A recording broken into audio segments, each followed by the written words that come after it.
क्या आपको पता है कि अमेरिका के 16 कॉलेज ऐसे हैं जो बंद होने की कगार पर हैं? जी हाँ, और इसकी बड़ी वजह है वीज़ा बैन।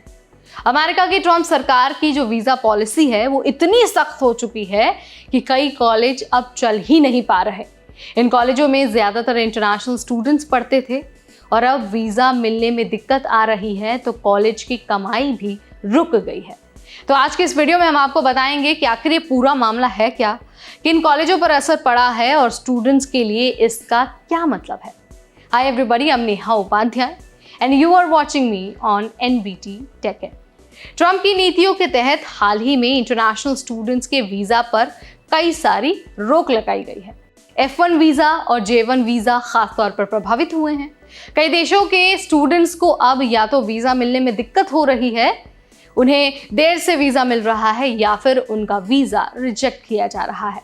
इससे क्या हो रहा है कि जो सीधा सीधा इसका असर है वो उन कॉलेजों पर पड़ रहा है जो इंटरनेशनल स्टूडेंट्स की फीस पर निर्भर है।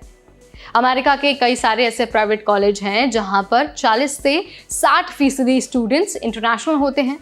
ये स्टूडेंट्स फुल ट्यूशन फीस देते हैं जिससे कॉलेज की आमदनी चलती है। अब जब ये स्टूडेंट्स आ ही नहीं पा रहे हैं तो कॉलेज के पास ना तो इनकम है और ना ही फंड्स।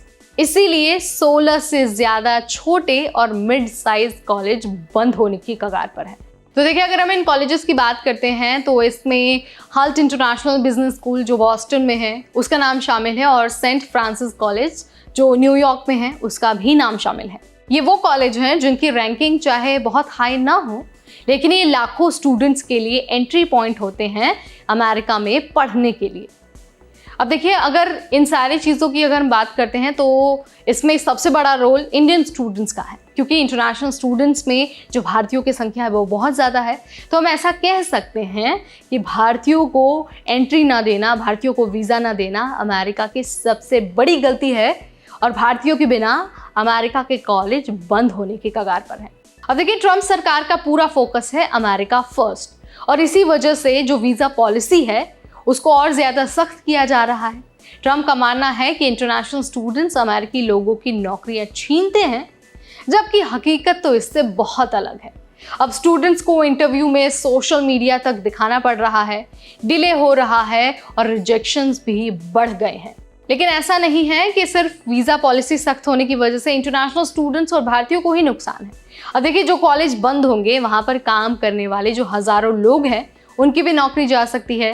स्टूडेंट्स जिन्हें I-20 मिल चुका है, उन्होंने सेवियर्स की जो फीस है वो भर दी है और प्लानिंग कर चुके हैं, वो अब अनसर्टेनिटी में फंस गए हैं। अमेरिकी शिक्षा की इमेज को भी झटका लगेगा। जो कभी ड्रीम डेस्टिनेशन होता था अब वही अमेरिका और अब वही अमेरिका के जो कॉलेज हैं वो डर का नाम बन रही है। तो देखिए, ये जो पूरा मामला है ना वो एकदम स्ट्रेट फॉरवर्ड है, बहुत सीधा है कि वीज़ा पॉलिसीज़ अगर ऐसे ही टाइट होती रहीं, सख्त होती रहीं तो सिर्फ स्टूडेंट्स ही नहीं बल्कि अमेरिका के कई सारे कॉलेजेस भी इसका शिकार बन सकते हैं। ज़रूरत है ट्रांसपेरेंसी की, सही गाइडलाइंस की और इंटरनेशनल स्टूडेंट्स के लिए एक साफ रास्ता बनाने की। तो देखिए, अगर आप भी अमेरिका में पढ़ाई करने की प्लानिंग कर रहे हैं तो आपके लिए हर एक पॉलिसी चेंज से, हर एक नए नियम से अपडेट खुद को रखना बहुत ज़रूरी है। अब देखिए, भारतीयों की वजह से US की इकॉनमी वैसे ही नहीं चल रही थी, क्योंकि इमिग्रेंट्स जो हैं वो अमेरिका की बहुत बड़ी बैकबोन है और इमिग्रेंट्स में भारतीयों का हिस्सा भी बहुत ज़्यादा है। अब इंटरनेशनल स्टूडेंट्स की वजह से जो कॉलेजेस अमेरिका के बंद होने की कगार पर हैं, अगर हम यूँ कहते हैं कि भारतीयों की वजह से अमेरिका के कॉलेजेस बंद हो रहे हैं तो इसमें कोई दो राय नहीं हुई। वीडियो अगर आपको पसंद आया है तो इसे लाइक और शेयर करना बिल्कुल ना भूलें। ऐसे अपडेट्स, ऐसी जानकारियों के लिए आज ही सब्सक्राइब करिए हमारा चैनल NBT Tech Ed।